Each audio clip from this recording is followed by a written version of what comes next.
And I want to welcome everybody to the Queen's Chamber webinar. You could be next. How not to become another cyber horror story. Yes, we did play off the fact that this is the month of October and it is Halloween season. So my name is Sean O'Rourke. You will meet our panelists shortly.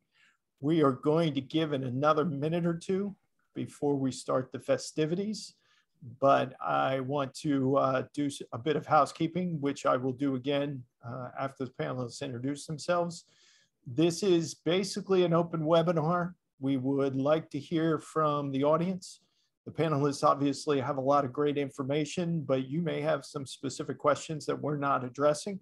So feel free to use the chat to submit your questions. I will be monitoring that throughout the webinar. I also have questions here that I'll be asking the panelists as we start and go through everything. But if you do have questions, feel free to ask them in the chat and I will make sure that they get plugged in at an appropriate spot. If we make it through and you still don't have a question, but at the end of this, we're going to leave a few minutes for just some final questions after the panelists go through a couple of slides that they have to summarize some of the topics that were talked about or weren't talked about, depending on if we get to everything, because it's impossible to get to everything cyber in a 45-minute, 50-minute webinar. But you will have time to throw in some last-minute questions. But we do plan to end promptly at 12 o'clock because everybody has to go to lunch. And I know how angry the panelists get when they miss their lunchtime. So we're going to go in about another minute. Everybody hang tight.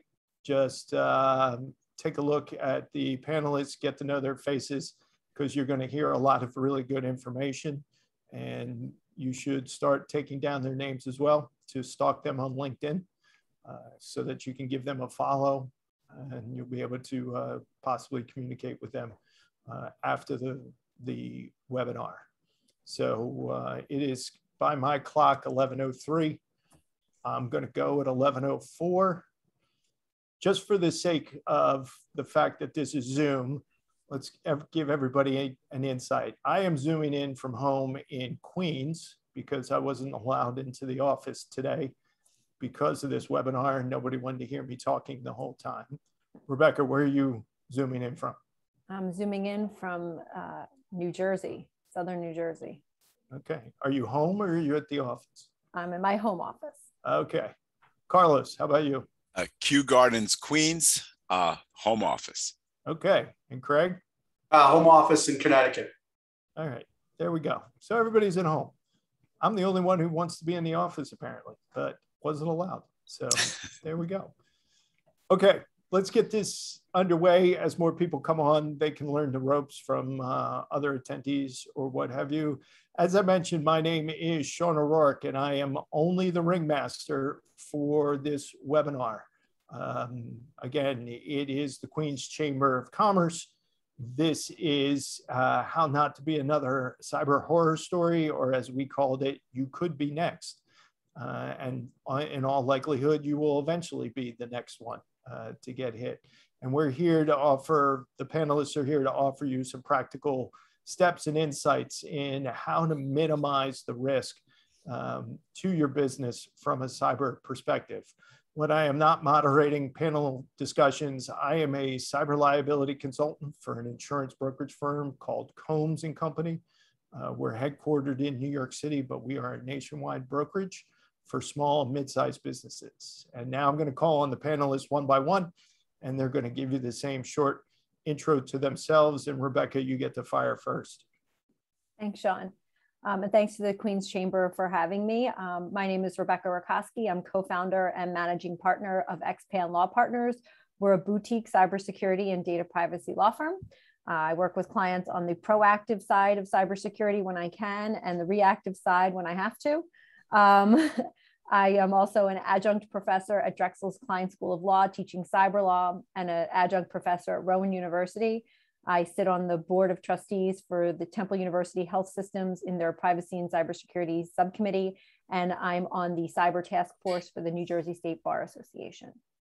Which begs the question, when do you actually have time to practice law? So I'm a multitasker. Okay, fair enough. Right. So Carlos, tell the fine folks who you are and what you do. Sure. Thank you, everyone. Thanks to Queens Chamber of Commerce for having me as well. I am Carlos Diaz, the managing partner and CEO of Vulcan Business Solutions. We are a team of technology professionals who act as the trusted advisors of business owners, bringing clarity while alleviating the stress and worries of business technology. We offer a team approach over a solo professional with the resources, experience, and expertise to deliver results, while being forward-thinking to leverage the technology to better address the needs of an organization. Thank you very much, sir. And Craig, last but not least, is yourself. Great. Thanks, Sean. And again, thanks to the Queen's Chamber. It's great to be here. I always enjoy panels such as this. I think they're really important to have these interactions with folks. And so Sean said, my name's Craig Bowling. I'm the founder and president of Digitas Consulting, LLC. We are a investigations and digital forensics firm based in the tri-state area. I'm also a 23-year veteran of federal law enforcement, during which time I wore two hats. One as a special agent or criminal investigator, and the other hat I wore was that of a digital forensic analyst. Just a fancy way of saying I had specialized training on how to extract and examine digital evidence from the likes of cell phones, computers, and thumb drives. During my 23-year career in the government, I spent most of my time post 9/11 on terrorism matters, but I also spent a significant amount of time on cyber issues such as intrusions and business email compromise cases. Also spent a real long time working in CSAM, or child sexual abuse material investigations, as well as intellectual property investigations. I'm really glad to be here. Well, I'm glad to have you all, and as everybody who's attending can see, you know exactly why we asked the three of them to be on this panel, because none of them are short of experience and the knowledge that we're going to try to convey to everybody on how to protect yourself in an interconnected world. And Rebecca, because my mom raised me right, she always told me that a lawyer always goes first. So you get the first question. If a company does not have cyber insurance, why are you the first call they should make when they discover a breach or other type of cyber incident? So that's a good question, John. And the reason should be because you're trying to protect everything you do with the attorney-client privilege. So when you're going through an experience like you've had a data incident, an attorney needs to really inform you based on the data that is potentially compromised as to whether or not it rises to the level of a reportable breach. Your lawyer should hire the forensic company. They should engage with law enforcement when appropriate, and everything should go through counsel. In maintaining that attorney-client privilege is really important, and we've seen, time and time again, lawsuits that stem from data breaches. Not only the individuals whose data is potentially compromised, but also the contractual relationships you have with your third parties and your partners and your businesses you work, other businesses you work with. So bringing a lawyer in at the beginning is really important. It's always the saddest call I get, because my first question to them is, do you have insurance? And when they tell me no, I know this is going to be a problem for them. I always encourage clients to have standalone cyber coverage, but that's why you bring in a lawyer. So if you do have insurance, then your first call should be the insurance company, who will then get you a lawyer. Right. But that's why I phrased it that way, because that's the way it works. Right. But to that end, I want to quickly follow up with you. One of the other reasons is the growing regulatory landscape that a lot of businesses may or may not be aware that they are subject to, correct? That's a big problem. Yes. The answer to your question is yes. But the fact that businesses are not aware that they are subject to these laws and regulations is a concern. So it's all about the data that you're collecting. And depending on the type of data you're collecting, you're going to be subject to different state and federal laws. We see states bringing on board different data privacy laws. California, Colorado, Virginia are just some of the ones that have already passed the laws. We see other states like New Jersey, New York, Pennsylvania, Massachusetts, Connecticut, Illinois, Minnesota, all have laws on the runway that haven't gotten to the governor's desks yet, but are certainly making their way through their legislatures and their committees. And they can be significant. I mean, Sean and I have spoken many times on New York Shield and New York Department of Financial Services Cyber Reg 500. And you see more and more Attorney General's offices, SEC, FTC, Office of Civil Rights for HIPAA, you name it. They're going after companies who aren't doing the proactive side of cybersecurity correctly. So they have a data breach. They realize it's a problem, you know, they do their reporting as they are required to by law, and that draws in the regulator, and the regulator comes in, and I've yet to find one where they're like, good job, you're doing it all correctly. They always find a problem, you know, and so in addition to the lawsuits and from individuals, the contractual breach of contract obligations and lawsuits that can flow, you also have then regulatory fines and penalties, which no business wants to be in that situation. Exactly, because it gets very expensive very quick, which leads me to Carlos, because Carlos is, as Rebecca said, a lot of times this is because companies aren't exactly putting forth the best effort when it comes to cybersecurity and the prevention steps. So from your perspective, since you're in the day-to-day grind of this with your clients, where do you see companies falling short, and what are you advocating they do at the minimum to try to keep themselves in a good preventative position? Right. Well, the problem we find far too often is complacency. The thought or belief that the organization is far too small or unimportant to be a target. Whereas these are the ideal businesses to go after for the simple reason they have not adopted technologies, policies, or procedures to mitigate the risk. They often don't see the cost benefit of doing so. And that's an industry problem.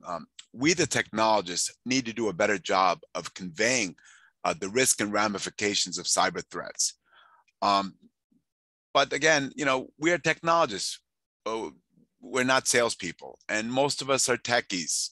And for that simple reason, it's difficult to try to convey that message to a business owner.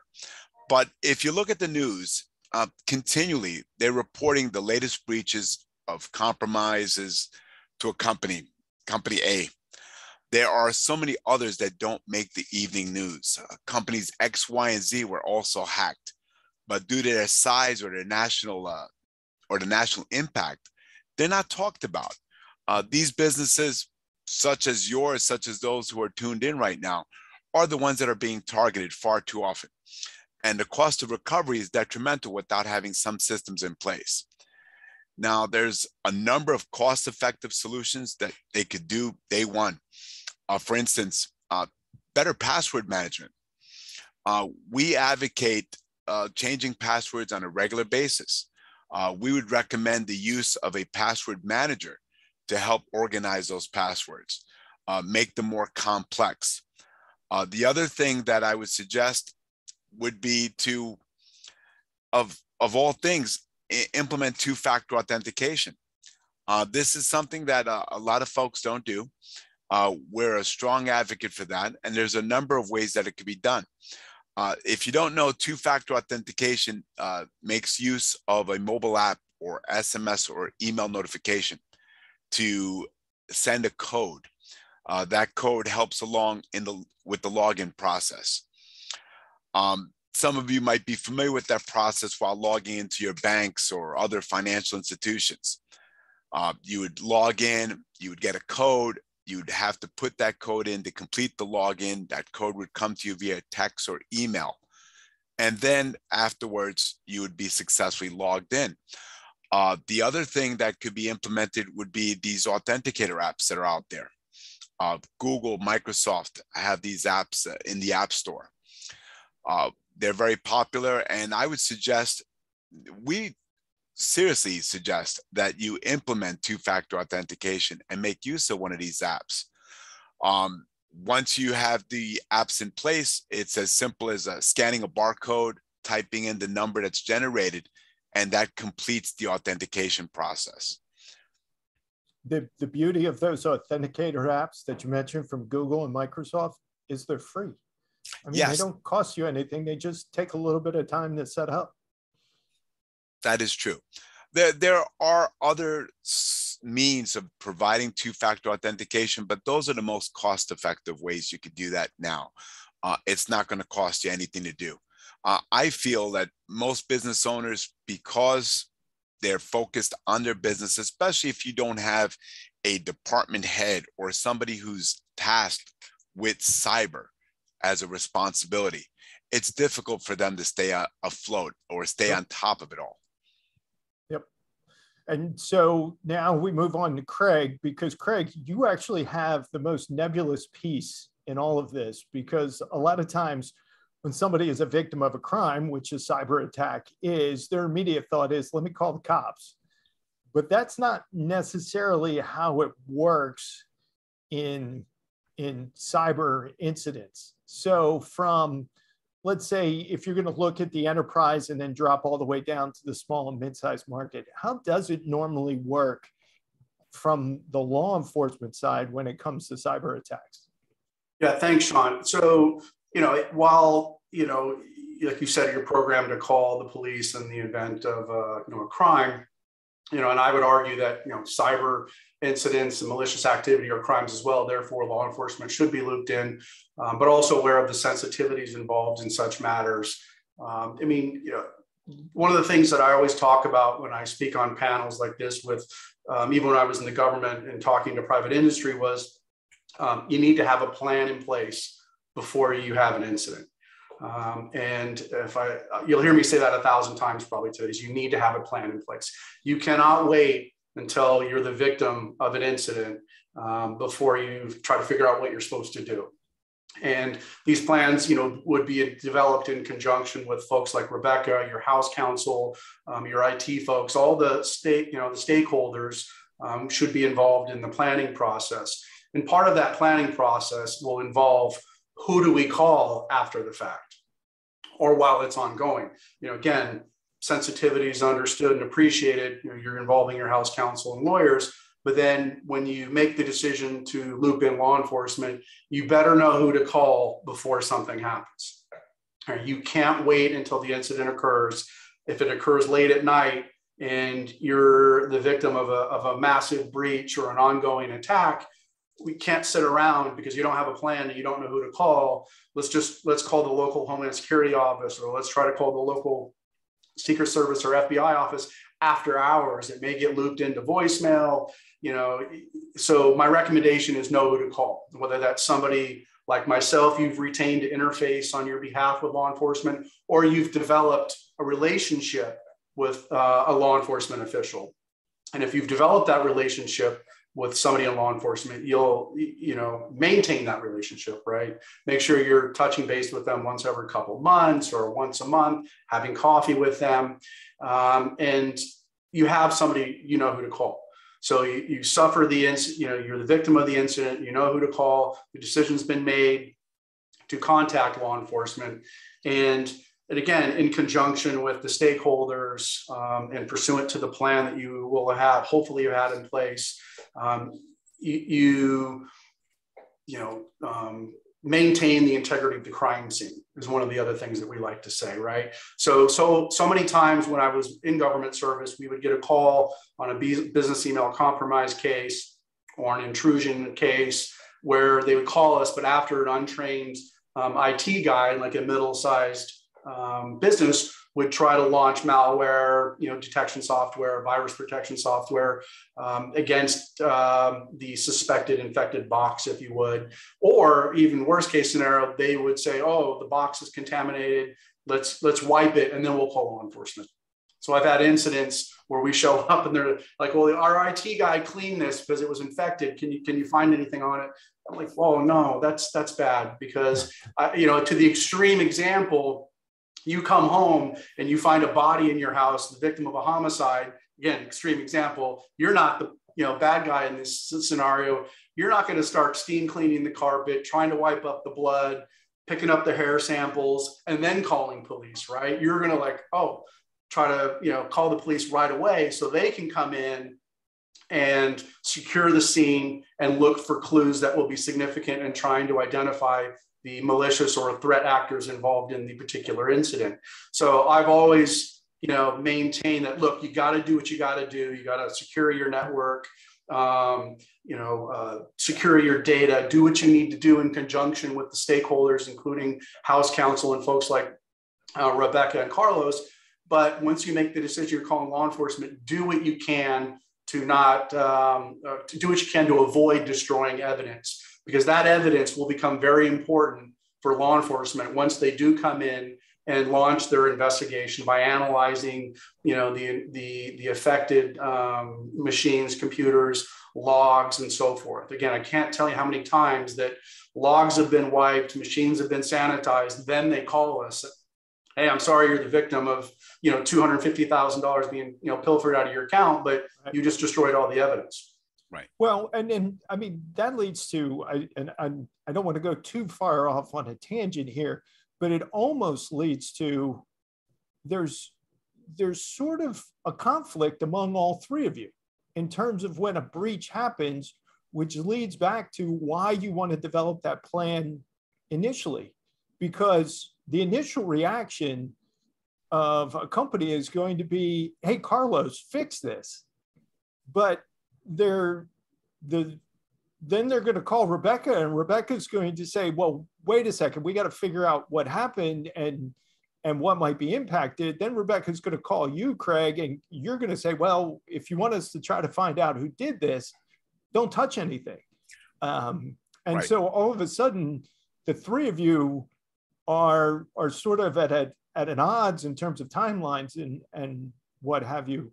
Right. So going back to Craig's point there, using the sports analogy, the plan, the playbook, if you will, has to be outlined, has to be documented, and all the stakeholders have to be part of it, right? You have to know what you do, step 1, 2, 3, 4, and follow the playbook, because the untrained person, as Craig says, yes, somebody who doesn't know could start sitting there and cleaning up the mess that caused the intrusion in the first place. And you don't want to do that. You want to preserve the scene and all the information that was there.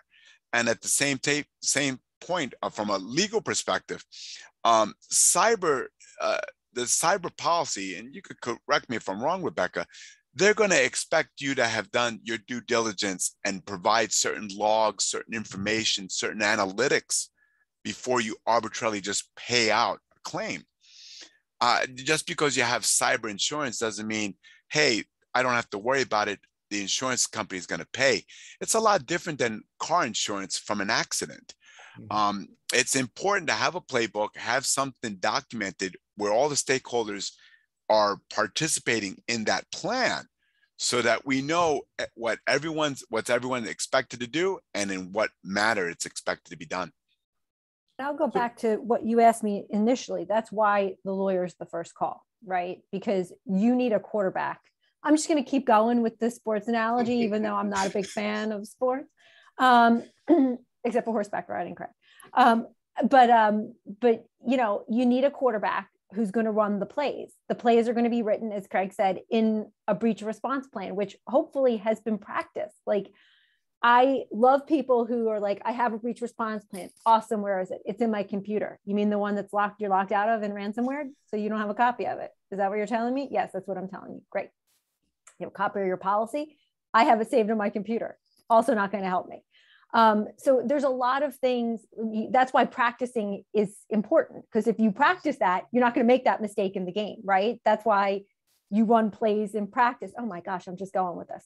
You run plays in practice so that when it's game time, you don't have to think of the permutations. You've already worked those out. We've trained for this. We know how to handle it. We know how to do it. And more you're seeing insurance providers, to Carlos's point, is it's not just like carte blanche, like, oh, did you need some money? Here you go. They're going to say, well, what did you do proactively to prevent this?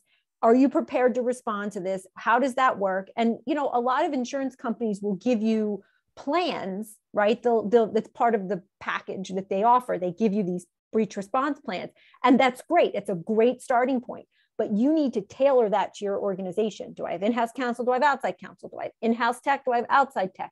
Do I want the same outside tech who handles my technology and security to be running my forensic? No, probably not. I'm going to have you're dealing with two different aspects of the tech part of it. I'm going to bring in if you're hiring me, I'm bringing in a forensic company who knows how to preserve, so that as we're going through, right, it's not just going to be a flick of the switch and you're going to be off to the races. It's going to be a process.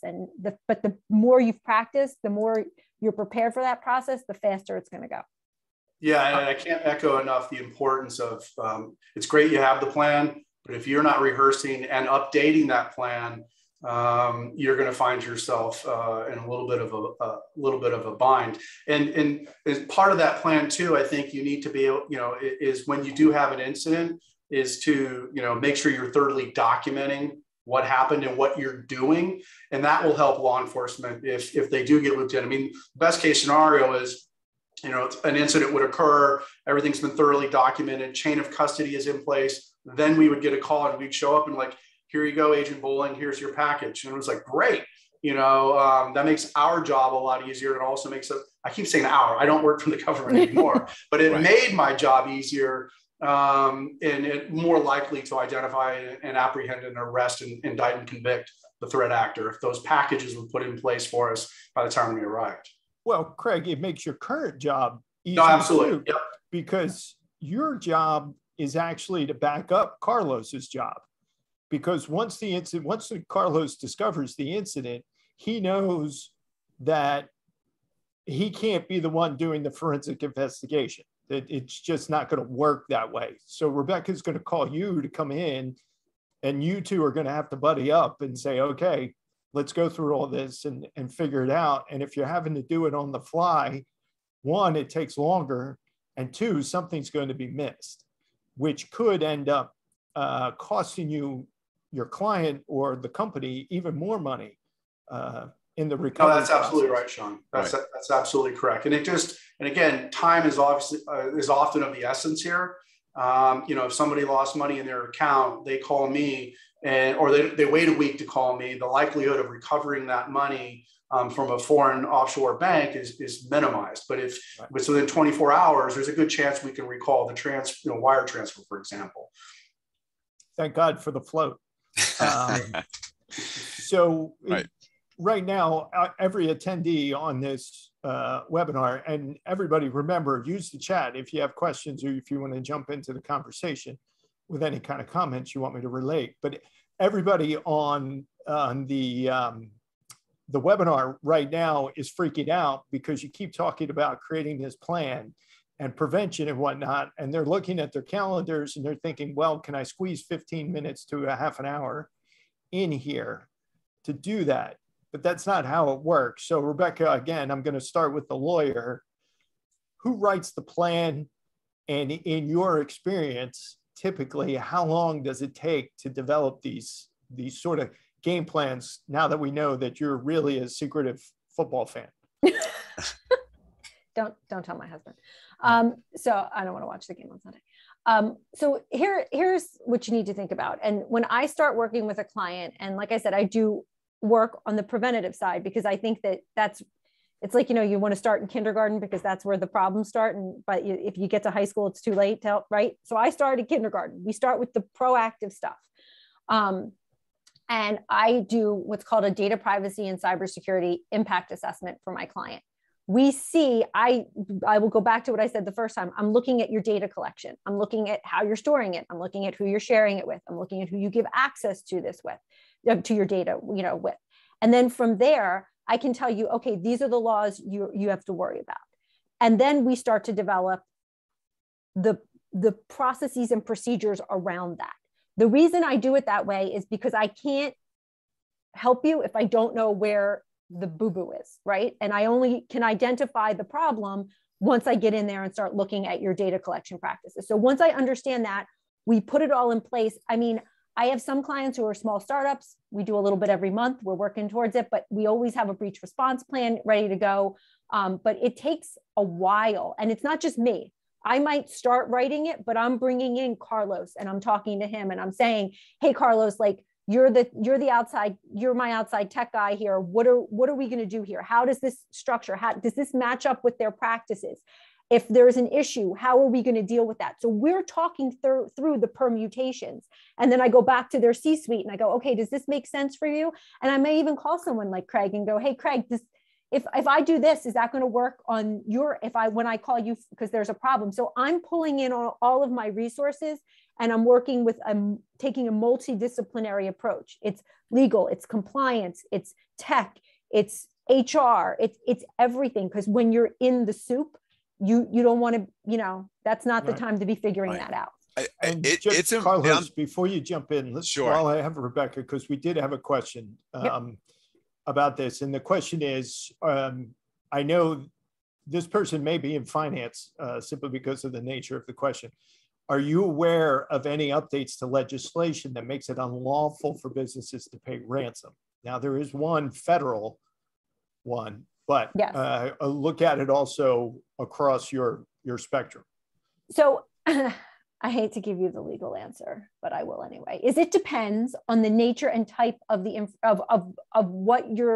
you're paying the ransom to. There are certainly federal laws that prohibit the paying of ransom because you could be contributing to various terrorist activities, right? And I'm sure Craig probably knows everything like that off the top of his head, being in federal law enforcement. But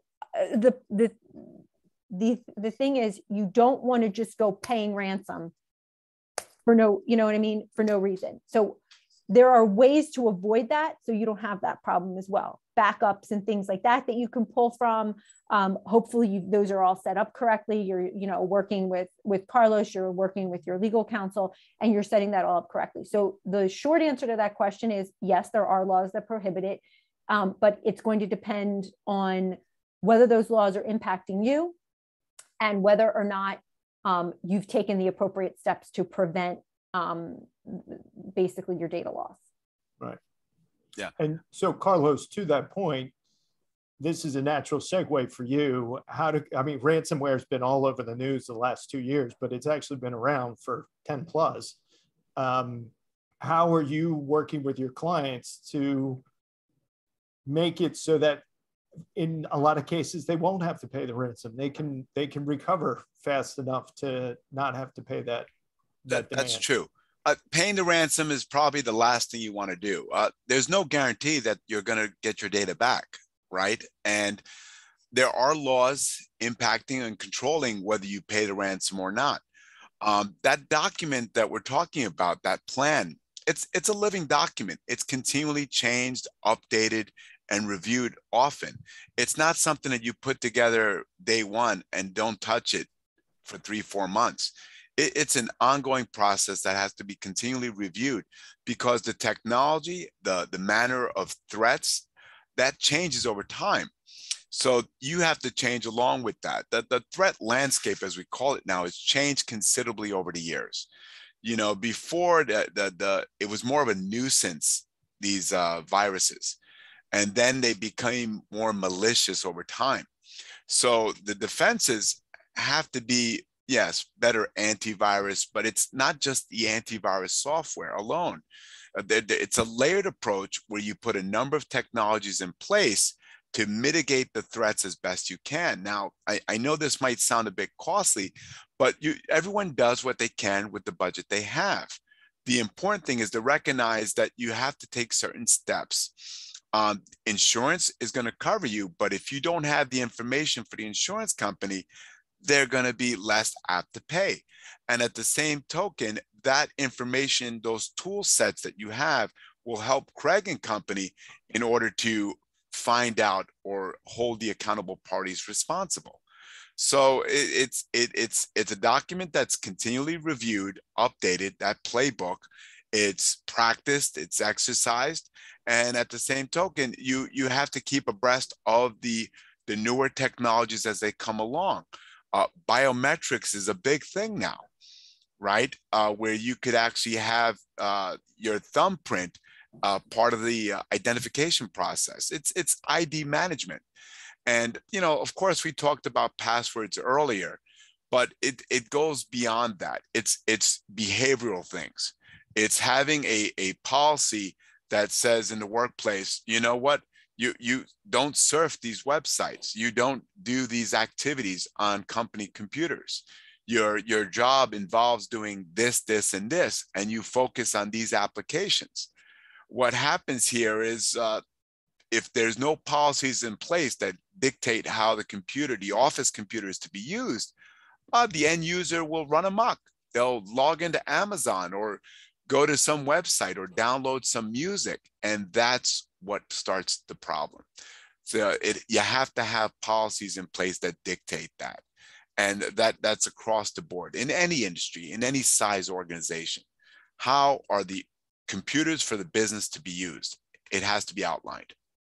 So, I've often found that you can have an unlimited budget, the most advanced defenses put in place, but at the end of the day, it's the human factor that will fail and cause or be behind the incident. I mean, how many times, to echo what Carlos said, that I came onto a scene and to learn that the secretary had administrative privileges on the computer, and that was the same computer that was used for wire transfers. I mean, you know, and she clicked on a link in an email, and next thing you know, we've got a business email compromise case on the secretary's computer. I was like, why does she have administrative privileges when she's checking her Facebook account and downloading links from unknown recipients? So again, we go back to the training part of this, right? So you have your plan, training, you know, practicing the plan.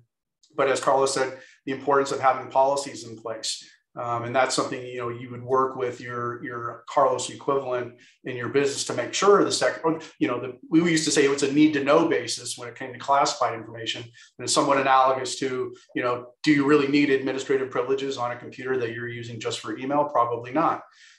So the human element is something that always needs to be looked at. And again, you know, the training is super important on this. So again, have the most expensive, robust defense in place. And then at the end of the day, we've so often found it was a human factor, a human element that was behind, you know, the breach or the intrusion.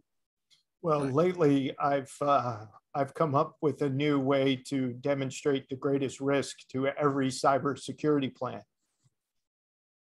Yeah. Happy clickers. Happy clickers. That is your greatest threat.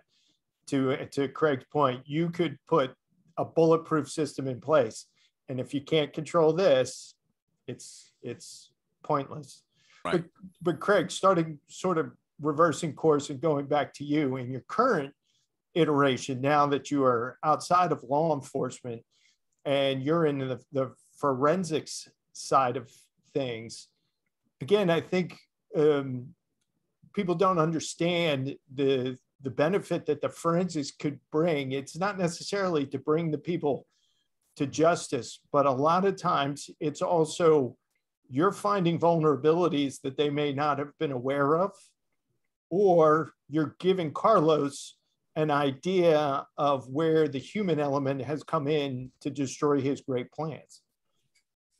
Yeah, no, that's absolutely correct. And I think, yeah, not only, and I would just add to that, you know, not only would the goal be, you know, bringing someone to justice, but possibly recovering data, you know, that's been pilfered, assets that have been pilfered. You know, part of what law enforcement would do, and me to somewhat of a different degree, was, you know, the threat response and the asset response. Those are the two things that we can maybe get to a little bit later. But, you know, absolutely. Again, that's the importance also of trying to rope off and avoid, you know, destroying the proverbial crime scene after an incident recurs. Because during the forensic analysis of, you know, the crime scene, whether that be the machine, servers, multiple machines, we may find some things that will help in the investigation, but we may also notice that, hey, that secretary, Carlos, has administrative privileges on a computer she shouldn't have. This should be for wire transfers, on banking, it should be a standalone machine that you only use for that purpose when you need it. And a lot of that stuff can come up during the, you know, the post-mortem, if you would, you know, after the incident. Or you can do your technology audits and assessments and do your threat assessment along the daily process of the day, right? I'll give you a quick point here. The person who's servicing the elevator in a building is not the same person who inspects the elevator, right? So you have a third party inspect the elevator. The maintenance company services the elevator, but there's a third party who inspects the elevator to make sure it's operating. In the same case with the IT, you're as good as the IT professional that you have in place, the organization you have in place. But there are third parties such as Craig who will come in, help assess the vulnerabilities of a network and identify potential pitfalls, loopholes that the team might not have discovered. And the idea behind that is to harden the systems and make it more secure, right? And if you don't practice that exercise, then you're leaving yourself open for vulnerabilities. We welcome the involvement of someone like Craig because we put in best practices and procedures that we've done in the past. We've done for Fortune 500 companies, but then there's always some nuances that we may not be aware of. So we'll engage someone like a Craig to come in and review what we've done, review our policies, our playbooks, our procedures, and identify, hey guys, there's this one little opening here or this little thing here. I would check this or click that. And yes, we're working in conjunction to have a much more secured environment, right? And have it documented, planned out, and the information that we need in place in the event something happens. I like to say this is all about practicing good cyber hygiene. Yes. Very true. Which again begs the question that there's the prevention and then there's the recovery. But the recovery we're going to save for a different webinar because we've been really good at highlighting some of the prevention bits. And I want to go back to something, Rebecca, you said earlier about knowing the data. And if a company is unsure about what regulations they may have to abide by or be subject to, what should they do if they don't have access to somebody like you? Is there something they can do on their own, or is it always better to go to a cyber lawyer to have that sort of grid played out? So I've had clients come to me with a data categorization complete. And they say, okay, we've categorized our data. We know where it's coming from. We know what we're doing with it. Now tell us, interpret this for us and tell us, what does this mean in terms of laws?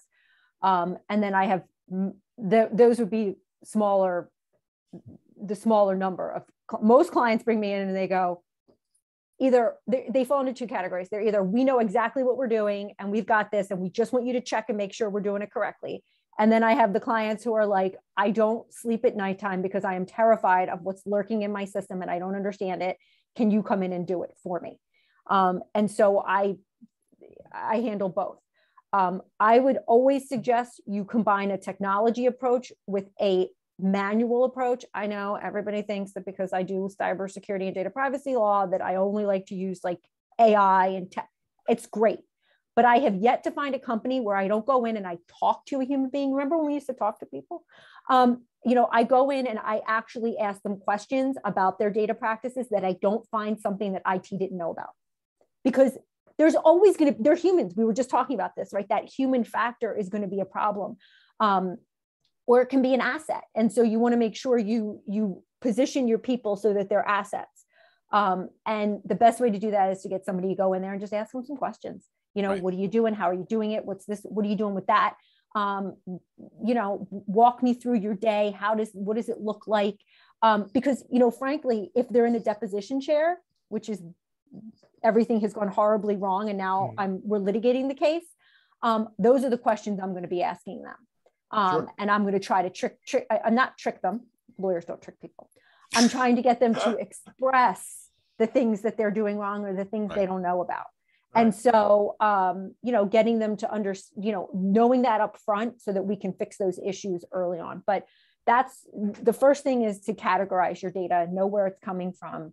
Then from there, have that interpreted by someone who understands the laws. Because, you know, I mean, I was talking to a client the other day and I was on the phone and they were like, well, we're doing this project in California and da, da, da, da, da. And I said, okay, well, all right, but you know, you do know about this Colorado law that just passed. And they're like, what, we do work in Colorado. And I was like, yeah, okay, so let's talk about that now. So there's always new things that are happening, especially in this area of the law. It is far from well settled.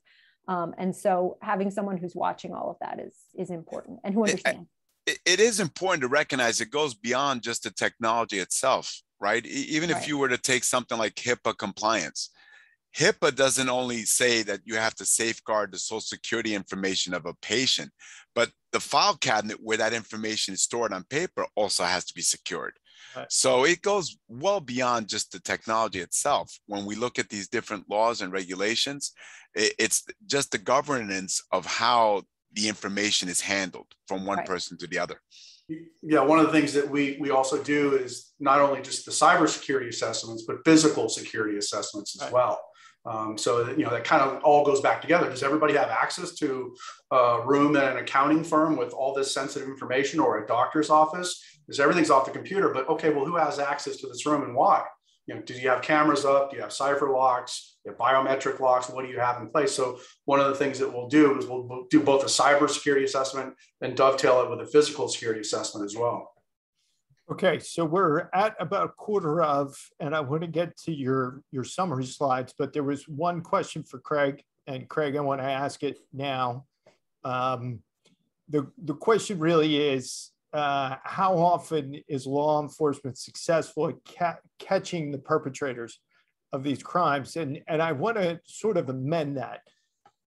How often is law enforcement successful at identifying the perpetrators of the crime and catching them? Because given where these crimes can take place, it might be outside of your ability to actually bring them to justice without Putin saying, yeah, come on in and take them. Yeah, I mean, I think, right. I think it's a difficult question to answer and quantify. I mean, I had a highly successful 23-year run where not a whole lot of bad guys got away on complex cases.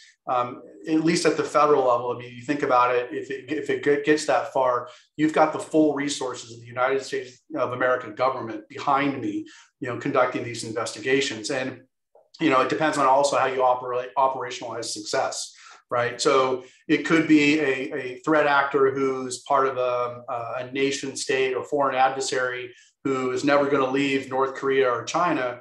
But, you know, you've identified that individual, they've been indicted. That indictment's probably not going anywhere for the duration of that individual's life, right? So was that successful? We identified the person, but we can't put them in jail. Probably successful to the best extent it could be. So I challenged to quantify how successful or what percentage of these investigations result in success, whatever success looks like. I think success is, you know, you've retained your data, you got access to your data, you very minimal downtime, and then best case scenario, you know, identify the threat actors, arrest them, indict them, and throw them in jail.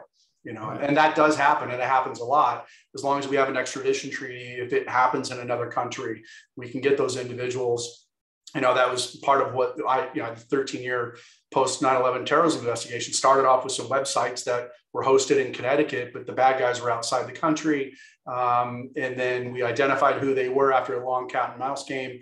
And then, you know, thankfully we had an extradition treaty with the country where we located these individuals. And it just took a long time to get them, you know, through the extradition appeals process. But you've got dedicated, you know, government, you know, agents who will spend a lot of time and a lot of effort on making sure that these victims, because we view individuals who are who suffer cyber incidents as victims, just as we would have traditional real world physical crimes. You know, folks who have this happen to them are indeed victims, and there are a lot of law enforcement folks that will do, you know, what they can to make those victims whole.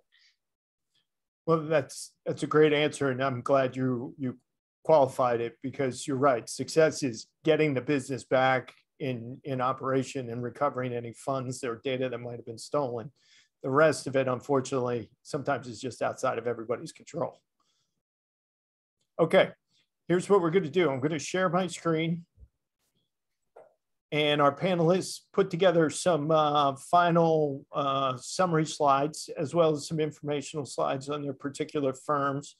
And I'm going to have everybody go through it, and then we'll take any kind of final questions, and then we'll close it out and we'll get everybody lunch. So Rebecca, fire first. So I think I sound like a broken record here, but I'll sound like a broken record because it's important. The first thing is you want to have a security and privacy impact assessment performed and map your data.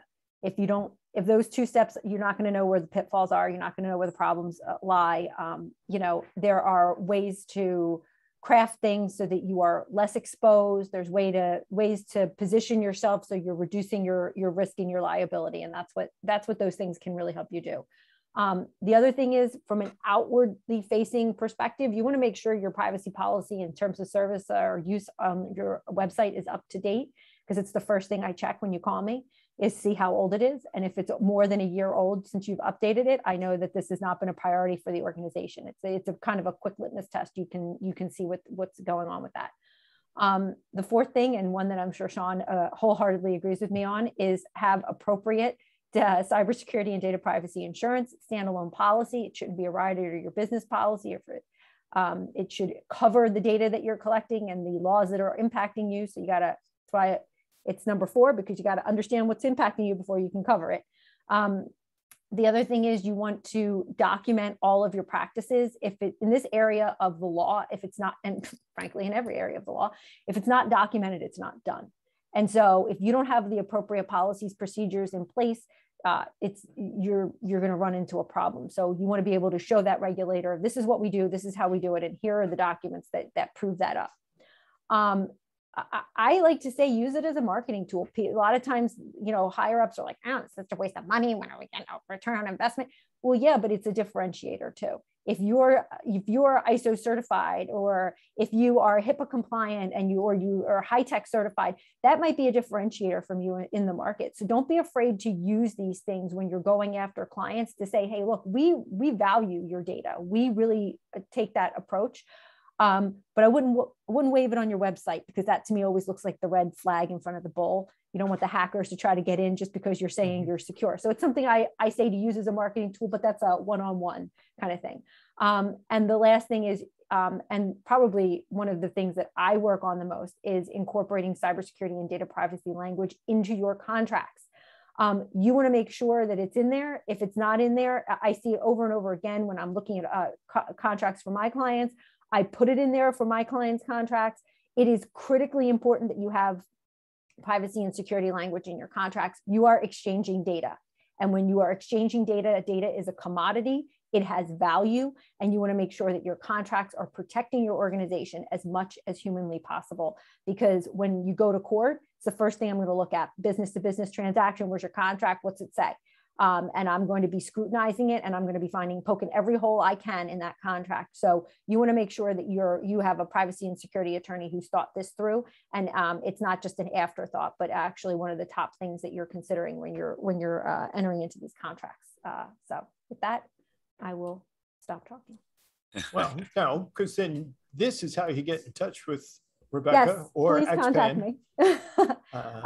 Happy to help. If you have questions around privacy and security, I work with businesses that are small startups all the way to big multinational publicly traded organizations.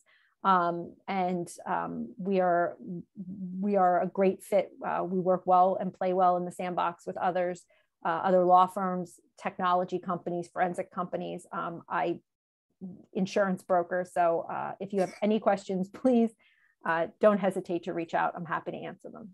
And you can tell this was the legal slide because it's the only one with a disclaimer. You got to have that contract language in there. Exactly. All right, Carlos, you're next. Right. Well, good afternoon, everyone. The key takeaways from us, most importantly of all, use a reputable password manager. So many of us have passwords that are simple. They're related to their pets, their family, something they like, sports teams. A password manager would eliminate all that. It would improve your password hygiene, strengthen the passwords, eliminate repeat passwords. So definitely use a password manager. The second thing here, enable two-factor authentication wherever possible. Whether it's an SMS text to a phone or to an email address, we recommend the Authenticator apps. Keep in mind, there's some pluses and minuses to the free stuff, but definitely by enabling two-factor authentication, you eliminate at least part of the problem. For instance, people are always talking about their Facebook accounts getting hacked. If they had two-factor, their Facebook account can't get hacked. Finally, if you have any questions or concerns, don't ignore the matter. Being complacent can lend itself to a bigger problem down the road. Seek the advice, the guidance of a reputable professional. Even if it's a consultation, there's no charge for the most part. We don't charge for consultations. We'll do a free, honest assessment to anyone's network. We could give you some recommendations and so forth. And then again, follow me on LinkedIn or connect. We offer a newsletter. Our blog posts are somewhat informative. There's a lot of information that we share online through the social media channels. Connect with me, drop a question or two. If you want to set an appointment, you could reach me there via email or otherwise. And hey, Carlos, thank you. A quick note, back when I was in your industry and what have you, we met a prospect whose CEO, his password for his network password was his social security number. And we told him we wouldn't take him unless he agreed to change that. And, right. And he did. So to your point. Yes. And Craig, you're gonna help bring us home. All right, it's almost lunchtime. Yeah, exactly. But if you hadn't heard me say it before, have a plan in place before it's needed. And have a plan in place before it's needed. And lastly, have a plan in place before it's needed.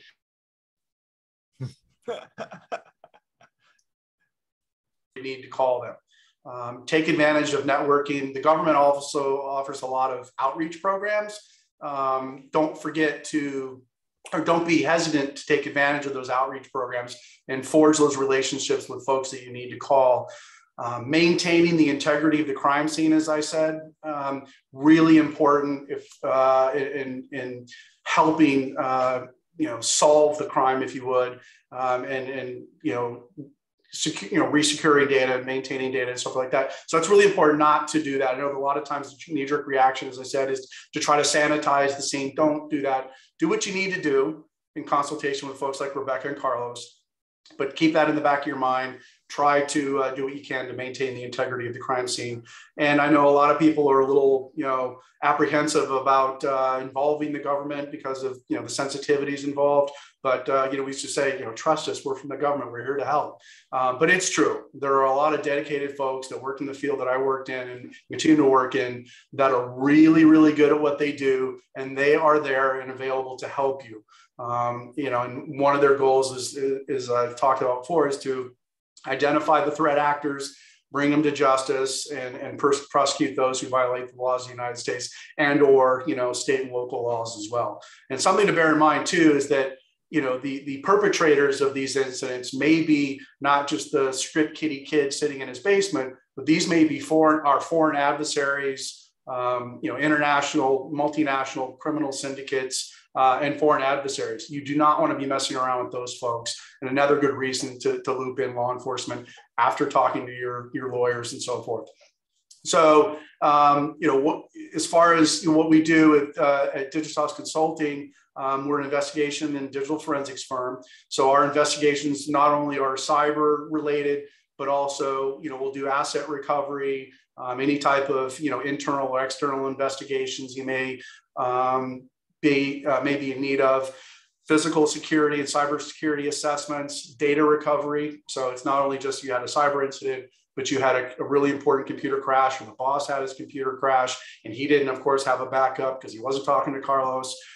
You call someone like myself, who's worked with celebrities, multinational corporations, and law firms. We work very discreetly and are very, sensitive and keenly aware of who some of our clients are, and have a long track record of doing so. And again, thanks again for having me on this panel. It was great. Well, I want to thank you all. This was fantastic. I hope folks paid attention. And I know we had a couple questions come in, but I'm afraid we've run out of time. But feel free to reach out to Rebecca, Carlos, or Craig. You can also reach out to the Queen's Chamber. They'll be able to get you in touch with them, and also know that the recording of this webinar will be available on the Queen's website within a week, I believe. But I'm sure they'll send it to the four of us, and we'll be sure to promote it on our various social media pages. But Rebecca, Carlos, Craig, if you didn't scare people straight on this one, there's just no help for any of them. And we can move on to the next group. But I want to thank you. You were all great and very generous with your time for coming in. So I guess I have to officially end it, even though I don't work for the Queen's Chamber. I'm going to sign off, everybody.